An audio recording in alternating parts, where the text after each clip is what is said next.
Should I risk my marriage to prevent children from feeling left out? I never thought planning our dream family vacation would turn into a battlefield that threatened to destroy my marriage. When my daughter bragged about Disneyland to her stepbrother and stepsister, I had no idea it would lead to the most difficult decision of my life. So I remember the exact moment we decided to finally do it. We were sitting at the kitchen table on a Tuesday evening, the dinner dishes still waiting in the sink, when my husband looked up from his phone and said, "I think our youngest is finally old enough." I knew immediately what he meant. We had been talking about taking a real family vacation for years, the kind that creates those core memories children carry with them forever. But with little ones, it always seemed too complicated, too expensive, too exhausting. Now, though, our youngest was 6, and by spring break next year, she would be 7. Old enough to remember, old enough to enjoy, old enough to make the magic worth it. "Disneyland?" I asked, already knowing the answer. His eyes lit up in that boyish way that made me fall in love with him 13 years ago. Disneyland. We spent the next few weeks researching and planning. Every evening after the kids went to bed, we would sit together on the couch, laptop balanced between us, comparing hotel rates and flight times. We debated whether to stay on property or off, whether 3 days in the park would be enough, or if we should splurge for 4. We watched YouTube videos of families experiencing the parks for the first time, getting misty-eyed at the reactions of children seeing Cinderella's castle. It felt like we were planning more than just a vacation. After 8 years of marriage, 2 kids together, and all the complicated dynamics of a blended family, this trip represented something important. It was us claiming our identity as a family unit, creating our own traditions, our own memories. Just us. Well, not quite just us. There was, of course, my oldest daughter to consider. She is 10 now, my child from a previous relationship with my ex. That relationship ended when she was just a toddler, but we have always maintained a good co-parenting relationship. My ex and I were never married, but we lived together for 5 years, and during that time, I became a stepmother figure to his 2 older children from a previous relationship. Even though my ex and I have been apart for 8 years now, those older kids, now 12 and 13, still hold a piece of my heart. I helped raise them during some of their most formative years. I packed their lunches, helped with homework, attended parent-teacher conferences, kissed scraped knees, and read bedtime stories. When my relationship with their father ended, I lost them too, and that loss was almost as painful as the end of the relationship itself. But we live in a small town, the kind where everyone knows everyone, and you cannot avoid your past even if you wanted to. All the kids go to the same school district. We see each other regularly. And because of my ongoing co-parenting relationship with my ex regarding our daughter together, I have managed to maintain a relationship with his older children as well. It is not the same as it once was, of course, but we are cordial and warm. We celebrate birthdays together, major milestones. They call me by my first name now instead of the affectionate nickname they used when they were little, but there is still love there. When my husband and I started planning the Disneyland trip, it was obvious that my oldest daughter would come with us. She splits her time between our house and her father's house, and this trip was scheduled during our custody time. Her father was fine with it. More than fine, actually. He thought it was wonderful that we were taking her on such a special trip. We booked everything about a month before the argument that changed everything. 5 plane tickets, hotel rooms, park tickets, dining reservations. Every time I clicked purchase, my heart would flutter with excitement. This was really happening. Our dream vacation was coming together. I showed my oldest daughter the pictures of the castle, the rides, the characters she would meet. Her eyes went wide with wonder. "Really? We are really going to Disneyland?" "Really and truly," I told her, pulling her into a hug. Spring break, just over a year from now. She was so excited she could barely contain it. She started making lists of all the rides she wanted to go on, all the characters she wanted to meet. She watched every Disneyland video she could find on YouTube. Her enthusiasm was infectious, spreading to her younger siblings who only vaguely understood what Disneyland was, but knew it must be amazing based on their sister's reaction. I should have known that excitement like that cannot be contained. I should have anticipated what would happen next. The call came on a Wednesday evening. My ex's name flashed on my phone screen, which was not unusual. We talk regularly about pickup times, school events, medical appointments. I answered expecting a quick logistical conversation. "Hey, we need to talk about something that happened today," he said, his voice tight with that particular tension that meant trouble. My stomach immediately nodded. "Is our daughter okay?" "She is fine physically, but there was an incident this afternoon." He went on to explain that our daughter and his older 2 had gotten into an argument. The details were murky, the kind of sibling squabble that probably started over something trivial, like who got to pick the television show or who left a mess in the shared space. But at some point during the argument, our daughter had deployed what she clearly thought was her trump card. "Yeah, well, I am going to Disneyland and you are not." I closed my eyes, feeling the weight of those words. I could imagine exactly how she said it, with that particular tone of 10-year-old superiority, not fully understanding the cruelty embedded in her taunt. She did not mean it maliciously, I said, though I knew that did not matter. Intent matters less than impact, especially with children. I know, my ex said, and I could hear the exhaustion in his voice. But now the older two are hurt and angry. They keep bringing it up. They are being cold to her, making comments. The oldest one said something about how I love her more than them, because I am letting her go on this big vacation while they stay home. My heart ached for all of them. For my daughter, who was just excited and did not think through her words. For the older kids who were feeling excluded and probably grappling with old wounds about being less important. For my ex, trying to navigate these painful dynamics. I will talk to her, I promised. I will make sure she understands that was not okay to say. I know you will, but I think we might need to do more than that. And that was the beginning of everything unraveling. My ex and I talked several more times over the next few days. Each conversation circled around the same problem. How do you heal hurt feelings when the hurt is rooted in legitimate exclusion? The older kids were not wrong. They were being left out of something big and exciting. And while that exclusion was not meant to be hurtful, it hurt nonetheless. During one of these conversations, tentatively, almost apologetically, my ex floated an idea. What if they could come too? I was silent for a long moment, processing what he was suggesting. What do you mean? What if my older two came on the trip? I would pay for everything, obviously, all their expenses. Flights, hotel, park tickets, food, souvenirs, everything. You and your husband would not have to pay a penny for them. I just think it might solve the problem. They would not feel left out. Our daughter would not be made to feel guilty every time she is here, and everyone could enjoy the experience together. I told him I needed to think about it, to talk to my husband. But even as I said it, a part of me was already warming to the idea. These were kids I had helped raise, kids I had loved, and in many ways still loved. The thought of them feeling excluded and hurt made my chest tight with grief. That night, I waited until my husband and I were alone in our bedroom, the house finally quiet around us. I sat on the edge of our bed and said, I need to talk to you about the trip. I watched his expression shift from curiosity to concern as I explained the situation, the argument, the hurt feelings, the ongoing tension at my ex's house. And then, carefully, I presented the proposal. They could come with us. My ex would pay for everything, all their expenses. We would just need to supervise them during the trip. The words were barely out of my mouth before I saw his face change. It was not quite anger, but something close. Disbelief, maybe? Betrayal? Absolutely not. But if you would just hear me out. There is nothing to hear out, he said, his voice firm in a way it rarely was with me. This is supposed to be our family vacation, our first real one. And now you want to bring your ex's kids? Kids that neither of us are even related to? I helped raise them, I said quietly. They feel like family to me, but they are not family. Not anymore. You and their father broke up 8 years ago. You have a new family now. Our family. Or have you forgotten that? The accusation stung. That is not fair. What is not fair, he said, his voice rising slightly, is planning a trip for our family and then trying to turn it into something completely different. Do you have any idea what it would be like traveling with 5 kids instead of 3? The logistics alone would be a nightmare. Different hotel rooms, coordinating schedules, making sure everyone is happy and safe. This is not what I signed up for. My ex would pay for everything, I repeated, as if that solved the fundamental issue. I do not care about the money. This is not about money. This is about what this trip represents. It is supposed to be about us, our family, our memories. I do not want to spend our vacation being a chaperone for your ex's kids. We went back and forth, our voices never quite rising to a shout but heavy with frustration. I tried to make him understand the complexity of the situation, the relationships involved, the hurt that needed healing. He tried to make me understand that some boundaries needed to exist, that we could not sacrifice our family identity to spare everyone's feelings. Finally, exhausted, we agreed to table the conversation, but I could see it in his eyes. His mind was made up. This was a hard no. I barely slept that night. I lay awake staring at the ceiling, my mind churning through scenarios and emotions. Every time I closed my eyes, I saw faces. My husband, disappointed and hurt. The older kids, feeling excluded and unloved. My daughter, caught in the middle. My younger children, confused about why their vacation had become such a source of tension. In the quiet darkness of 3 a.m., I let myself ask the question I had been avoiding. Was my husband right? It is so easy to get caught up in wanting to fix everything, to make everyone happy. That has always been my instinct, my default mode. Growing up, I was the peacekeeper in my family, the one who smoothed over conflicts and made sure everyone felt heard and loved. That instinct served me well in many ways, but it also meant I often twisted myself into knots trying to accommodate everyone else's needs while ignoring my own. But whose needs was I really trying to meet here? Was this truly about the older kids? Or was it about my own guilt and grief over the loss of that relationship? Was I trying to heal their hurt or my own? I thought about what my husband had said about this being our first family vacation. He was right that it mattered. We had been married for 8 years, building a life together, creating a home, raising children, but there was always something pulling at the edges, always the complexity of blended family dynamics, always the need to consider my ex and his household in our decisions. When would we get to just be us? But then I thought about the older kids. I remembered the little boy who used to crawl into my lap with picture books, who called me to come see when he learned to ride his bike without training wheels. I remembered the girl who came to me crying when kids at school were mean to her,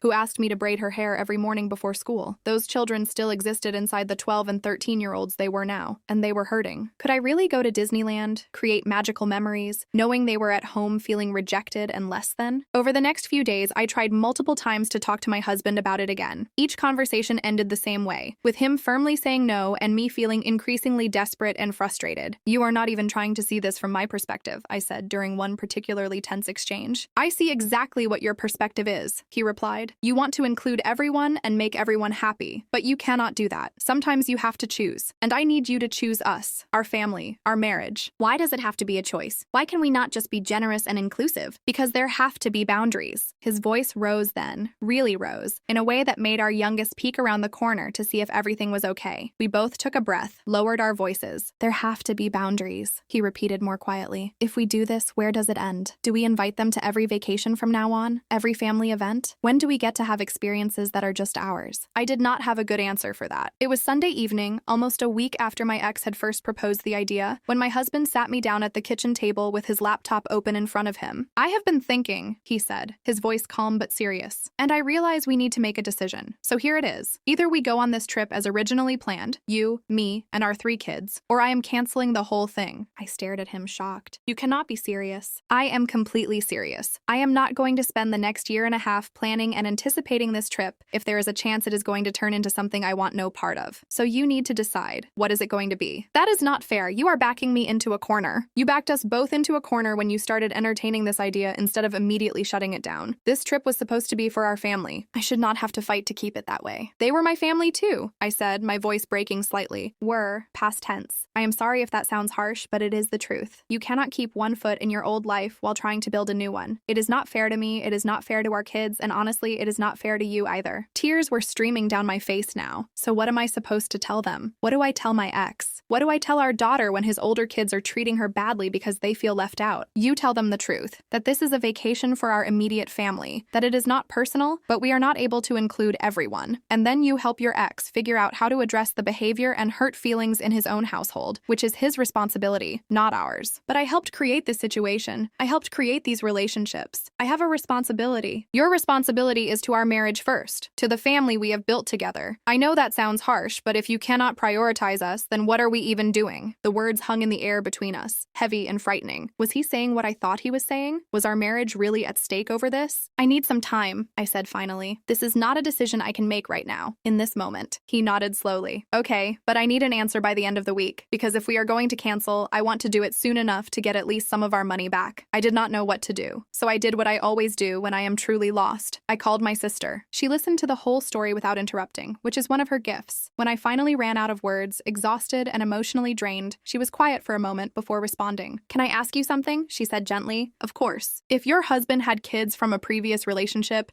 and his ex wanted to bring them on what was supposed to be your family vacation, how would you feel?" I opened my mouth to respond, then closed it. I had not thought about it that way. "That is different," I said finally, though even as I said it, I knew it was not. "Is it? Really? Because from where I am sitting, it seems like you are asking your husband to sacrifice what he envisioned for your family in order to manage the emotional fallout of your previous relationship. And I get it. I understand why you feel responsible for these kids. But sweetie, you cannot fix everything, and you cannot make everyone happy all the time. But they are going to be hurt. Yes, they are. And that is sad and unfortunate. But life is full of disappointments, and learning to handle those feelings is part of growing up. What concerns me more is that you seem willing to risk your marriage and your current family's happiness to spare them temporary hurt feelings. It is not just about sparing their feelings. I genuinely care about them. I know you do. That is what makes this so hard. But caring about them does not mean you are responsible for managing all their emotions or including them in everything you do with your own family. You are allowed to have boundaries. You are allowed to prioritize your marriage and your children. After I hung up with my sister, I found myself thinking about boundaries. I had never been good at them. I was the person who said yes when I meant no, who overextended myself trying to help everyone, who felt personally responsible for other people's happiness. But my sister was right. Where did it end? If we included them on this trip, would they expect to be included in future vacations? In holiday celebrations? Would my ex start assuming we could help out with childcare or other responsibilities because I had once been a parental figure to his children? And what message was I sending to my husband and our children? That their needs and desires came second to managing the feelings of people outside our immediate family? I thought about my husband's face when we had first started planning this trip. The excitement, the joy, the sense of creating something special for us. And then I thought about his face during our recent conversations. The hurt, the frustration, the feeling of being unheard and unimportant. What was I willing to sacrifice? And for what? It took me the full week to decide, and even then, I was not entirely sure I was making the right choice. But on Friday evening, I found my husband in his office and closed the door behind me. "Okay," I said, "I have made my decision." He looked up from his computer, his expression guarded. I could see the tension in his shoulders, the way he was bracing himself. "We go as originally planned, just our family, the 5 of us." I watched the relief wash over his face, but it was mixed with something else. Concern, maybe, or compassion. "Are you sure?" he asked.